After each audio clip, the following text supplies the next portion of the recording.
Hello बच्चों, कैसे हो आप सब। आज फिर मैं एक नया वीडियो लेके आया हूँ, नया चैप्टर लेके आया हूँ, यूनिट एंड मेजरमेंट। जैसा कि आपको पता है कि अपने सीरीज है फिजिक्स श्योर शॉर्ट क्वेश्चंस, और इसमें हम लोग पिछले 6 या 7 सालों के जो क्वेश्चंस हैं नीट में पूछे गए हैं उनका डेप्थ में एनालिसिस करेंगे। किस तरीके से क्वेश्चन को अटेम्प्ट करना है, क्या स्ट्रेटजी होना चाहिए, टाइम मैनेजमेंट कैसे सुधारें, बहुत सारी बातों पर चर्चा करनी है। तो बने रहिए बच्चों, और ये उम्दा और important chapter unit and measurement आपके लिए, ठीक है। तो बच्चों, सबसे पहला सवाल है, देख पा रहे हो, सबसे पहला सवाल है plane angle and solid angle have. 4 option है, 4 में से एक ऑप्शन सही करना है। No units and no dimension, unit नहीं होता है, डायमेंशन भी नहीं होते हैं, गलत हो गया। क्योंकि आपको पता है सॉलिड एंगल और प्लेन एंगल के यूनिट होते हैं, एक का यूनिट है रेडियन और एक का यूनिट है स्टेरेडियन। तो बेटा यूनिट होते हैं लेकिन डायमेंशन नहीं होती है, तो बेटा दूसरा भी गलत हो गया। तीसरा ऑप्शन सही हो गया, यूनिट हैं बट डायमेंशंस नहीं है। तो बच्चों कितना आसान सा सवाल आया था, और ये सवाल है 2022 का फेज 1 का। तो इस तरीके से सवाल पूछे जाते हैं। यूनिट मेजरमेंट एक बहुत ही स्कोरिंग चैप्टर है, इसके सवाल बहुत आसान आते हैं। अगर आपने इतने सारे सवाल कर लिए तो आपके कॉन्सेप्ट स्ट्रॉन्ग हो जाएंगे और डेफिनेटली आप नीट 2024 में इन सवालों को कर पाएंगे। तो बच्चों अगला सवाल है अपना, देखो इसमें मैचिंग वाला सवाल है। लिस्ट फर्स्ट में है कांस्टेंट्स या फिर फिजिकल क्वांटिटीज़, और लिस्ट 2 में है उनके डायमेंशनल फार्मूला। तो आप देख पा रहे हो, लिस्ट फर्स्ट में सबसे पहला है ग्रेविटेशनल कांस्टेंट, दूसरा है ग्रेविटेशनल पोटेंशियल एनर्जी, तीसरा है ग्रेविटेशनल पोटेंशियल, ठीक है, चौथा है ग्रेविटेशनल इंटेंसिटी, ठीक है। अब आप ये देखो, यहाँ पर सबको पता होना चाहिए जो सबसे आसान डायमेंशन है वो क्या है, ग्रेविटेशनल इंटेंसिटी। मतलब जी का डायमेंशन क्या होता है, जी एक्सेलरेशन होता है, और एक्सेलरेशन का डायमेंशन क्या होता है, LT-2। तो डी वाले का थर्ड किस में है, 3 में है, ठीक है। तो पहला ऑप्शन तो एलिमिनेट हो गया, बहुत बढ़िया। इसके बाद आ जाओ ग्रेविटेशनल पोटेंशियल एनर्जी, दूसरा जो सबसे सस्ता डायमेंशन है। तो कितनी भी तरह की एनर्जीज हों उनका डायमेंशनल फॉर्मूला क्या होता है बच्चों, ML2T-2। तो आप ये देखो, डी वाले का मैचिंग हो गया थर्ड, और ये जो आपका बी वाला है इसका मैचिंग हो जाएगा फोर्थ, ठीक है। तो बी का मैचिंग फोर्थ किस में है, बी का मैचिंग फोर्थ फर्स्ट में है और फोर्थ में है। तो फर्स्ट तो पहले ही एलिमिनेट हो गया, तो आंसर क्या हो जाएगा बेटा, फोर्थ। कितना आसान सवाल था, कितने अच्छे तरीके से हम लोगों ने सॉल्व किया। क्या बच्चों, आप देखो 4 फिजिकल क्वांटिटी हैं, 4 में से सबसे सस्ते डायमेंशनल फॉर्मूला चूज कर लो। एक ग्रेविटेशनल इंटेंसिटी मतलब ग्रेविटेशनल एक्सेलरेशन होता है जिसका डायमेंशन LT-2 है, तो डी का हो गया थर्ड। अब डी का थर्ड इन तीनों में है, इसमें नहीं है तो ये हट गया। इसके बाद सबसे आसान, इसके बाद ये हो जाएगा ग्रेविटेशनल पोटेंशियल एनर्जी। जितने भी तरह की एनर्जीज होती हैं सबका डायमेंशनल फॉर्मूला क्या होता है बच्चों, ML2T-2। ML2T-2 मतलब बी वाले का हो जाएगा फोर्थ। अब देखो बी का फोर्थ किस में है, बी का फोर्थ फर्स्ट में है और फोर्थ में है, तो फर्स्ट वाला तो पहले ही एलिमिनेट हो गया था, आंसर क्या आ जाएगा, फोर्थ। आसान सवाल, कहीं जोड़ नहीं मारेगा, कितना आसान सवाल है, आप देख ही सकते हो। अगला सवाल करते हैं। तो बच्चों अगला सवाल है the physical quantity that has the same dimensional formula as pressure. और प्रेशर का डायमेंशनल फॉर्मूला क्या होता है बच्चों, प्रेशर होता है आपका F/A। एफ का डायमेंशनल फॉर्मूला होता है ML-T-2 अपॉन एरिया कितना, L2 हो जाएगा। मतलब ये आ जाएगा बच्चों ML-1T-2, ML-1T-2। अब देखो इसमें से coefficient of viscosity different formula, force हो नहीं सकता है, मोमेंटम हो नहीं सकता है, ठीक है। क्या बचा, यंग्स मॉडुलस। क्या बचा भाई, मोमेंटम होता है आपका क्या, P बराबर होता है mv, है ना। तो PM हो जाएगा आपका क्या बेटा, kg मीटर पर सेकेंड, यूनिट हो गया। kg को लिखेंगे क्या बेटा, kg को लिखेंगे m, मीटर को लिखेंगे l, और सेकंड को लिखेंगे पर सेकंड है तो T-1। तो अब देखो मोमेंटम होगा नहीं, फोर्स होगा नहीं, कॉफिशिएंट ऑफ विस्कोसिटी होगा नहीं, ले दे के क्या बचा, यंग्स मॉडुलस। और यंग्स मॉडुलस हम वैसे भी याद रखते हैं, यंग्स मॉडुलस होता है स्ट्रेस अपॉन स्ट्रेन। तो स्ट्रेस होता है फोर्स अपॉन एरिया, स्ट्रेन होता है डेल्टा L/L। तो स्ट्रेन तो डायमेंशन लेस हो गया। तो ये जो यंग्स मॉडुलस है इसका फार्मूला क्या बचा, इसका जो डायमेंशनल फार्मूला होगा वो क्या होगा, F/A। F/A मतलब प्रेशर के बराबर। तो आप ये देखो कि यहाँ पर जो ये सवाल था 2022 का फेज 2 का, इसमें क्या था, क्या कठिन था, कुछ कठिन नहीं था। कॉफिशिएंट विस्कोसिटी हट गया, ठीक है, फोर्स हट गया, मोमेंटम हट गया, ले दे के क्या बचा, यंग्स मॉडुलस। या अगर फिर भी डाउट है तो आप सॉल्व करके देख लो। तो डायमेंशन के सवाल बड़े आसान आते हैं, इसमें कहीं कोई भारी काम नहीं है बच्चों। तो इसका आंसर हो जाएगा फोर्थ, ठीक है। आगे देखो, ये भी सवाल बड़े इंपॉर्टेंट है, इस सवाल को अच्छे तरीके से देखना बच्चोों। The percentage error in the measurement of G is. अच्छा, जी के मेजरमेंट में परसेंटेज एरर क्या होगी। तो आप देखो जिसमें एरर निकालना है सबसे पहले हम उसको लेफ्ट हैंड साइड रखेंगे, सबसे आसान तरीका। जिसमें एरर निकालना है, चाहे परसेंटेज हो, रिलेटिव हो या एब्सोल्यूट एरर हो, जिसमें एरर निकालना है उसको लेफ्ट हैंड साइड। तो सबसे पहले इसमें लेफ्ट हैंड साइड है जी, लेफ्ट हैंड साइड जी है, तो आप क्या बोलोगे, जी बराबर कितना 4π² और L अपॉन कितना T²। लिखने का तरीका क्या है, ऐसे लिखेंगे delta G upon G into 100, percentage error in G हो गया। एल को क्या लिखेंगे, पावर 1 है तो delta L upon L into कितना हो जाएगा 100। टी की पावर कितना है 2 है तो क्या लिखोगे बच्चों 2 delta T upon T into 100। Power आपको पता है पावर आगे मल्टीप्लाइड हो जाती है तो जी को लिखेंगे delta G upon G into 100, ठीक है। एल को लिखेंगे delta L upon L into 100 और टी स्क्वायर है तो पावर आगे मल्टीप्लाई होगी, delta T upon T into 100 लिखा। तो ये परसेंटेज एरर जी में हो गया, ये परसेंटेज एरर एल में हो गया और ये परसेंटेज एरर किस में हो गया, टी में हो गया, यानी टाइम पीरियड में हो गया बच्चों। तो आप ये देखो क्या क्या गिवन है इसमें।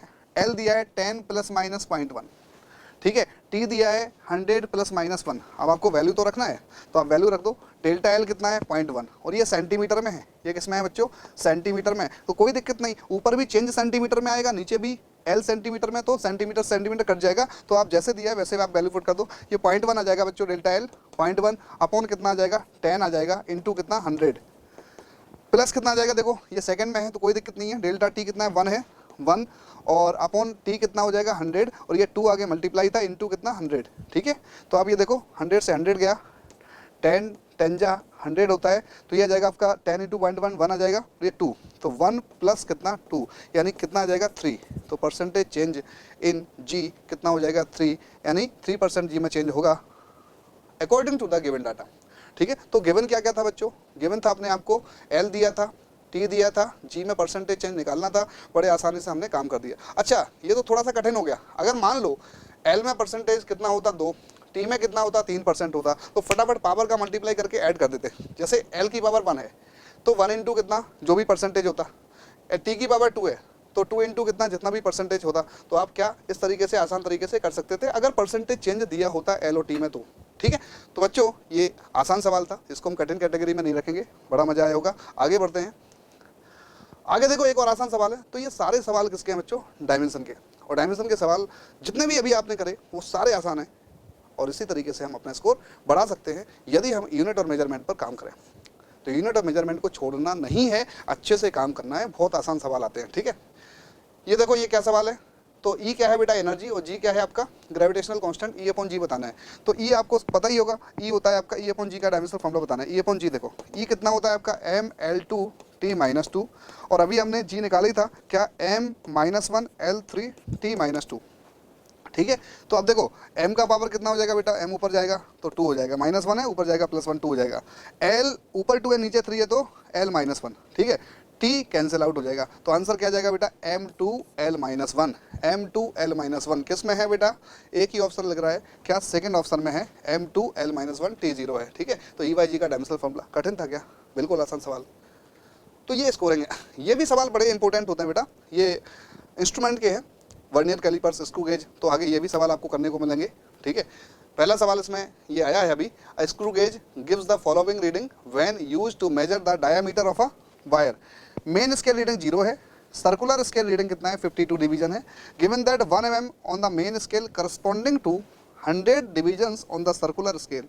बताएंगे आपको, तसल्ली से बताएंगे, अच्छे तरीके से समझाएंगे, जुड़े रहिए आप और एक एक बात पर ध्यान रखिए, ठीक है। The diameter of the wire from the above data. अब देखो इसमें जो रीडिंग निकालते हैं, रीडिंग निकालने का फॉर्मूला आपके पास होना चाहिए, ठीक है। लीस्ट काउंट निकालने का फॉर्मूला आपके पास होना चाहिए, ठीक है। पिच क्या होती है ये आपको समझ में आना चाहिए, ठीक है। तो 2-4 चीज़ें हैं, कॉमन सी चीज़ें हैं, जैसा वर्नियर कैलिपर्स में वैसे ही स्क्रू गेज में। अभी आगे वर्नियर कैलिपर्स का भी सवाल मिलेगा आपको। तो लीस्ट काउंट पर सबसे पहले काम करते हैं। लीस्ट काउंट क्या होता है बेटा, ये होता है पिच, PITCH, पिच अपॉन क्या, number of circular scale division, CSD, circular scale division. तो आप ये देखो यहाँ पर ये जो नीचे वाली लाइन है इससे आपको लीस्ट काउंट मिल जाएगा। 1 mm on main scale correspond to 100 division on the circular scale. मतलब अगर सर्कुलर स्केल के 100 डिवीजन हम करते हैं तो मेन स्केल का क्या मिलता है, 1 डिवीजन मिलता है, 1 mm मिलता है, क्या मिलता है 1 mm ऑन मेन स्केल। तो मतलब सर्कुलर स्केल का एक फुल रोटेशन करते हैं तो मेन स्केल पर ये सर्कुलर स्केल 1 mm आगे बढ़ती है। तो आप देखो ये 1 mm है, ये पिच है 1 mm। पिच की डेफिनेशन क्या है, अगर सर्कुलर स्केल का एक रोटेशन करो तो मेन स्केल पर जितना आगे या पीछे स्लाइड होती है सर्कुलर स्केल उसे हम पिच बोलते हैं, उस डिस्टेंस को पिच बोलते हैं। क्या बच्चों बात समझ में आई?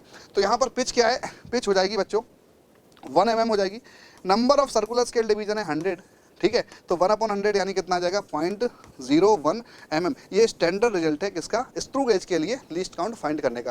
क्या बच्चों बात समझ में आ रही है? बहुत बढ़िया। अब देखो इसके बाद हम लोग आएंगे, क्या रीडिंग निकालने का फॉर्मूला होता है। रीडिंग क्या होती है, रीडिंग किससे, स्क्रू गेज से, है ना। रीडिंग भाई छोटी डायमेंशन को मेजर करने के लिए स्क्रू गेज का यूज करते हैं, थोड़ा बड़ी डायमेंशन होती है उसको मेजर करने के लिए वर्नियर कैलिपर्स का यूज करते हैं। तो बच्चों रीडिंग का फॉर्मूला होता है main scale reading, main scale reading, ठीक है, प्लस कितना सर्कुलर स्केल रीडिंग इनटू कितना लीस्ट काउंट, ये फार्मूला होता है, ठीक है।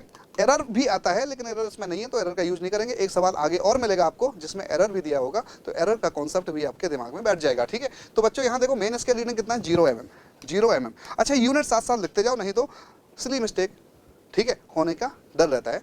तो आपको ये जो यूनिट है ये लिखते जाना है। CSR का कोई यूनिट नहीं होगा, CSR डिवीजन का नंबर है, तो CSR कितना है बेटा, 52 डिवीजन है, तो CSR का वैल्यू 52 है।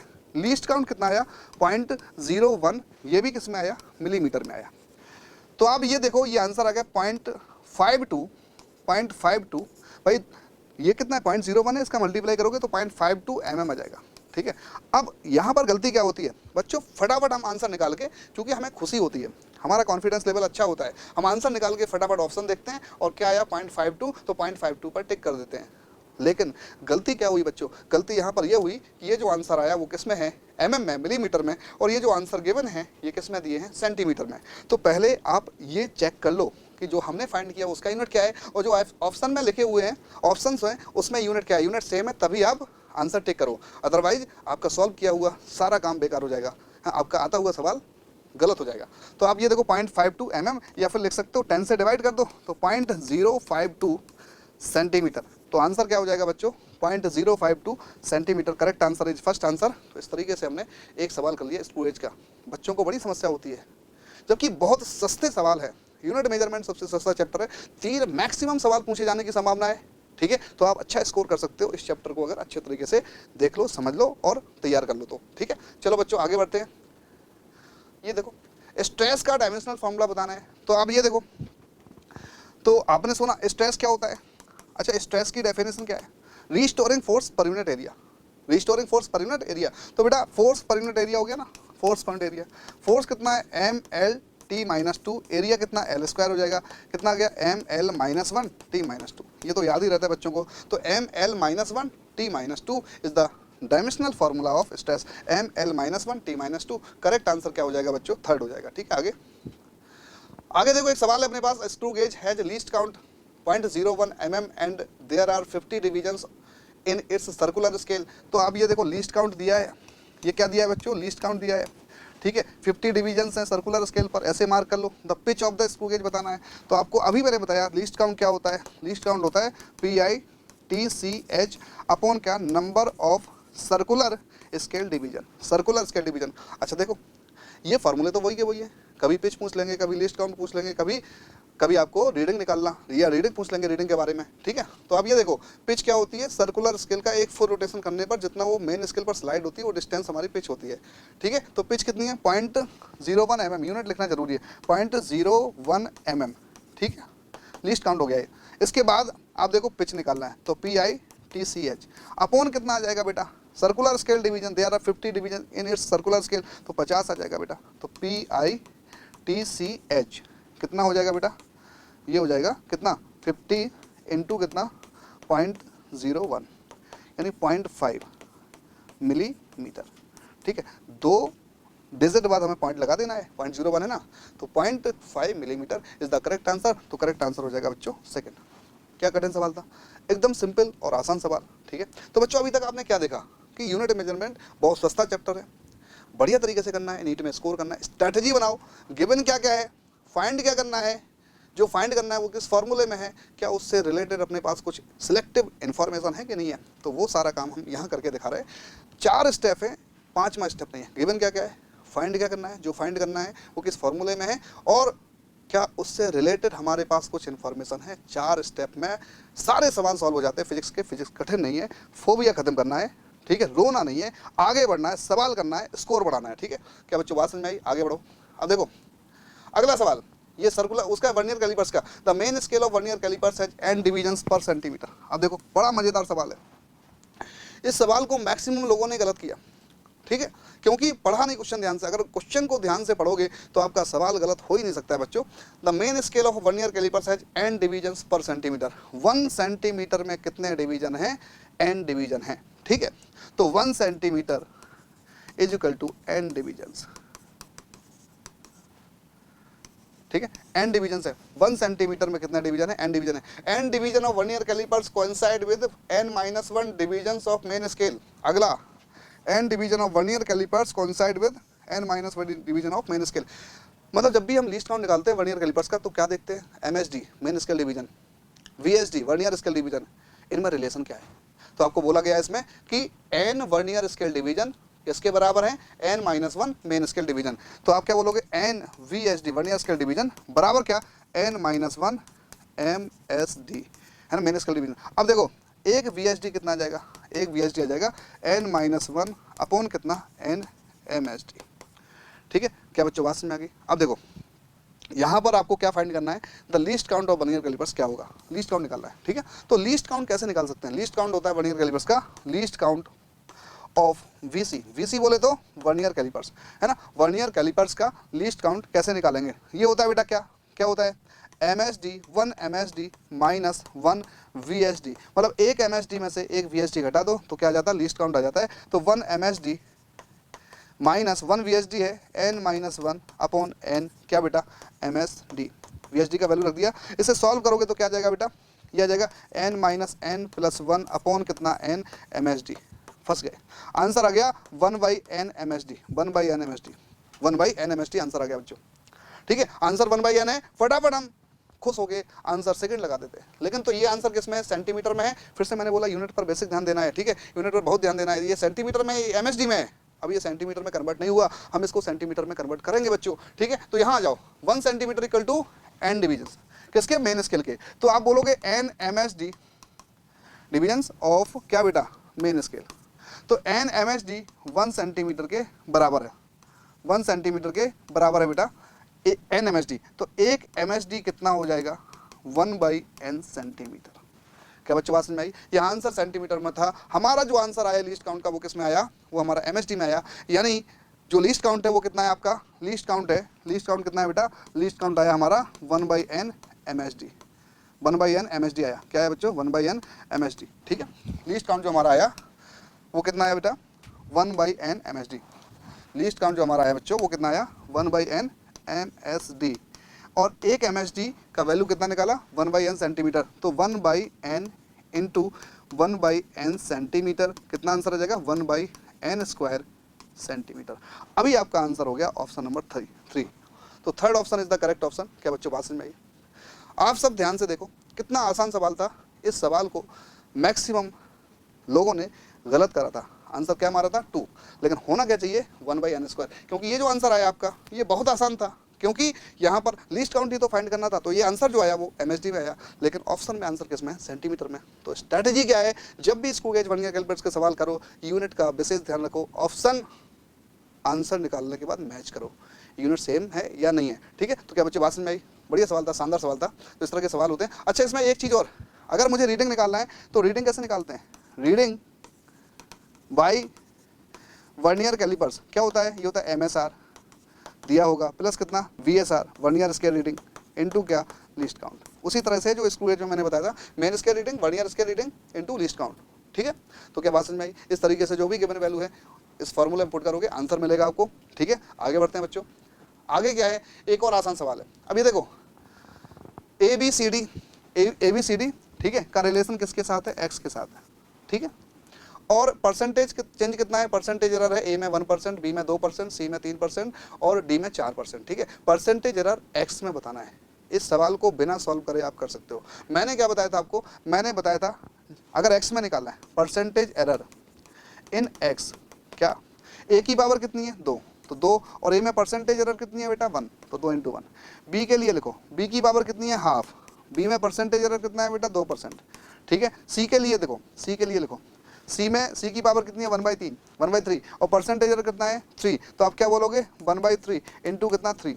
अगर परसेंटेज एरर गिवन है और किसी क्वांटिटी में हमें परसेंटेज एरर निकालना है तो सबसे आसान तरीका जो आपका टाइम बचाएगा, फटाफट पावर का परसेंटेज एरर से मल्टीप्लाई करके ऐड कर दो, आंसर आ जाएगा, ठीक है। तो क्या 1/3 इंटू कितना 3 प्लस कितना D की पावर कितनी है बेटा 3 इंटू कितना D में परसेंटेज चेंज कितना है 4, ठीक है। अब सॉल्व कर लो, 2 × 1 2 से 2 गया, कितना आ जाएगा बेटा 1, 3 से 3 गया कितना आ जाएगा बेटा 1, 3 4 जा कितना आ जाएगा 12, तो आ जाएगा 2 + 1 + 1 प्लस कितना 12।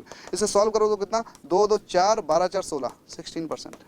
तो आंसर क्या आ जाएगा बेटा 16%। मतलब एक्स में परसेंटेज एरर कितना आ जाएगा, एक्स में परसेंटेज एरर आ जाएगा बेटा 16%। क्या कठिन सवाल था, बड़ा आसान सवाल था। मैंने क्या बोला है ना, एक क्वांटिटी में परसेंटेज एरर निकालना है, उसको लेफ्ट हैंड साइड रखो जैसा कि दिया हुआ है, बाकी सबको राइट हैंड साइड रखो और पावर का रिस्पेक्टिव परसेंटेज एरर का मल्टीप्लाई करके ऐड कर दो, तो आपको एक्स में परसेंटेज एरर मिल गया, आंसर हो जाएगा सेकंड। ठीक है, आसान सवाल था। परसेंटेज एरर का भी सवाल आसान आता है, इंस्ट्रूमेंट का भी सवाल आसान आता है, डायमेंशन का तो आता ही है। 3 सवाल पॉसिबल है। ठीक है, आगे आगे देखते बच्चों। Student major the diameter of a small steel wall using a screw gauge. Least count कितना है 0.001 सेंटीमीटर है लीस्ट काउंट। ठीक है, किसका स्क्रू गेज का 0.001 सेंटीमीटर। मेन स्केल रीडिंग कितनी है बेटा 5 mm। मेन स्केल रीडिंग है बेटा, मेन स्केल रीडिंग है 5 mm। लिख लो बेटा, गिवन है उसको लिख लो। ठीक है, and 0 of the circular scale division coincide with 25 divisions above the reference level. यानी सर्कुलर स्केल रीडिंग, ये जो डिवीजन दिया है जो मेन स्केल की लाइन में, सर्कुलर स्केल का कौन सा डिवीजन मेन स्केल से कोइंसाइड कर रहा है वो सर्कुलर स्केल रीडिंग होती है। फिर से सुनो, सर्कुलर स्केल का कौन सा डिवीजन मेन स्केल ये होता है सीधा हॉरिजॉन्टल, ये सर्कुलर स्केल होती है। तो सर्कुलर स्केल का कौन सा डिवीजन मेन स्केल से कोइंसाइड कर रहा है वो क्या है आपका सर्कुलर स्केल रीडिंग है। तो सर्कुलर स्केल रीडिंग कितना आ जाएगा बेटा 25। इसका यूनिट नहीं होता, ये डिवीजन्स होते हैं। ठीक है, चलो बढ़िया बात है। If the gauge has a zero error of कितना -0.004 सेंटीमीटर। तो ये नेगेटिव लगा हुआ है, उसने एरर बोला, एरर के साथ नेगेटिव दिया, मतलब ये कैसा एरर है नेगेटिव एरर है। कैसा एरर है नेगेटिव। दो टाइप की एरर होती है बेटा, नेगेटिव और पॉजिटिव। तो जब भी नेगेटिव एरर दिया जाए तो main scale plus CSR into least count में ऐड करोगे। मतलब रीडिंग निकालते समय जो रीडिंग का फॉर्मूला दिया था मैंने, रीडिंग बताया था मैंने दोनों का, वर्नियर कैलिपर्स और स्क्रू गेज, सिमिलर फॉर्मूला है main scale reading plus CSR into least count. ये रीडिंग है किसकी स्क्रू गेज से, और वर्नियर कैलिपर से जो रीडिंग का फॉर्मूला है वो MSR plus VSR vernier scale reading into least count. तो सिमिलर फॉर्मूला है, बस वर्नियर स्केल की जगह क्या आ जाएगा सर्कुलर स्केल आ जाएगा स्क्रू गेज में। ठीक है, तो ये जो रीडिंग निकाली इसमें एरर जोड़ते हैं और एरर घटाते हैं। जब नेगेटिव एरर हो तो एरर को जोड़ देंगे और जब पॉजिटिव एरर हो तो एरर को घटा देंगे। ठीक है, तो हमारी ट्रू वैल्यू आ जाएगी। तो आपको क्या बताना था, correct diameter of the wall बताना है। एरर कितना है माइनस का, देखो नेगेटिव एरर है, नेगेटिव एरर कितना है बच्चों माइनस का 0.004 यूनिट लिखते जाना बेटा सेंटीमीटर। ठीक है, ये सब गिवन डाटा है, हमें ट्रू वैल्यू बताना है, करेक्ट डायमीटर बताना है। ट्रू वैल्यू क्या होगी बेटा, देख लो। ट्रू वैल्यू होगी आपकी क्या, main scale reading plus circular scale reading into कितना लीस्ट काउंट। अब नेगेटिव एरर है तो प्लस, ठीक है, मैग्नीट्यूड ऑफ नेगेटिव एरर। कौन सी एरर है, जीरो, नेगेटिव जीरो एरर। ठीक है, तो जीरो एरर है, मतलब अगर नेगेटिव एरर है बच्चों तो हम क्या करेंगे ऐड करेंगे, और पॉजिटिव एरर है तो उसको घटाएंगे। और सबसे आसान तरीका मैंने बता दिया, मैग्नीट्यूड लेके ऐड करो और मैग्नीट्यूड लेके घटाओ, तो गलती होने के चांस ही नहीं रहेंगे। क्या बच्चों बात समझ में आ रही है। MSR कितना है देख लो, MSR कितना है 5 mm। ठीक है, CSR कितना है 25, बहुत बढ़िया है ना, 25 हो गया ये। और लीस्ट काउंट कितना है बेटा 0.001 सेंटीमीटर, 0.001 सेंटीमीटर। ठीक है, बहुत बढ़िया। अब देखो आंसर सेंटीमीटर में है, और अगर हम क्या कर लें बेटा ये सारा रीडिंग सेंटीमीटर में निकाल लें तो अपना काम बन जाएगा। अच्छा, एरर भी किस में दिया है, माइनस का कितना 0.004 सेंटीमीटर। तो आंसर अगर सेंटीमीटर में निकालें तो अपना काम बन जाएगा। 5 mm को सेंटीमीटर में कन्वर्ट करेंगे तो कितना आ जाएगा 0.5 सेंटीमीटर आ जाएगा। इसको सॉल्व करेंगे तो कितना आएगा 0.025 सेंटीमीटर आ जाएगा। और ये आ जाएगा मैग्नीट्यूड कितना 0.004 सेंटीमीटर। इन सबको ऐड करेंगे तो आंसर आएगा 0.529 सेंटीमीटर। जिसमें ऑप्शन है, सबसे आसान तरीका होता है जिस यूनिट में ऑप्शन है उस यूनिट में ही हम कैलकुलेशन करेंगे। mm को मैंने एक ही mm में दिया था, बाकी सब सेंटीमीटर में थे, तो mm को मैंने किस में कन्वर्ट कर लिया बच्चों सेंटीमीटर में। अब देखो आंसर आ गया 0.529 सेंटीमीटर। कौन सा आंसर है, इत्तेफाक से उसी आंसर पर टिक किया हुआ था, तो थर्ड आंसर सही है। तो स्क्रू गेज का एरर वाला भी सवाल हमने कर लिया। रीडिंग निकालना, main scale reading plus CSR circular scale reading into least count निकालना बताया मैंने। नेगेटिव एरर है तो ऐड करेंगे, चाहे वर्नियर कैलिपर्स हो या स्क्रू गेज हो। पॉजिटिव है तो मैग्नीट्यूड ही घटा देंगे, हम मैग्नीट्यूड ही ऐड करेंगे और मैग्नीट्यूड ही घटाएंगे एरर का। ठीक है, जो भी हम रीडिंग निकालेंगे उसमें। ठीक है, तो क्या बच्चों बात समझ में आई, बहुत बढ़िया। तो बच्चों ये सारा मामला था। इस तरीके से हमने यूनिट मेजरमेंट को बढ़िया ईमानदारी से अच्छी तरीके से पूरे निचोड़ के साथ आपके सामने रखा। तो ये सारी जो एनालिसिस है, ये सारी जो बातें हैं, यदि आप इनको फॉलो करोगे तो निश्चित ही आप एक अच्छा और बेहतर स्कोर नीट 2024 में ला पाओगे। 120 स्कोर लाना कोई बड़ी बात नहीं है, कोशिश ये करनी चाहिए कि हमारा स्कोर 120 प्लस रहे, ठीक है। तो ये मिनिमम एनालिसिस जो भी आप देख रहे हो, ठीक है, ये जो सारा निचोड़ है, जो एक एक्सपीरियंस का निचोड़ है, ठीक है, अगर इसको भी अच्छे तरीके से फॉलो कर लोगे तो आपका स्कोर डेफिनेटली 120 प्लस रहेगा। ज़्यादा तो आप कितना भी कर सकते हो, 180 तक खींच सकते हो, ठीक है बच्चों। तो जुड़े रहिए, सीरीज का लुत्फ उठाते रहिए, एंजॉय करते रहिए सीरीज को। आगे मिलते हैं अगले लेक्चर के साथ। अगला लेक्चर होगा sure short questions of NLM, Newton laws of motion पर होगा। तो बच्चों जुड़े रहिए, बने रहिए आकाश इंस्टीट्यूट कोटा के साथ। Thank you.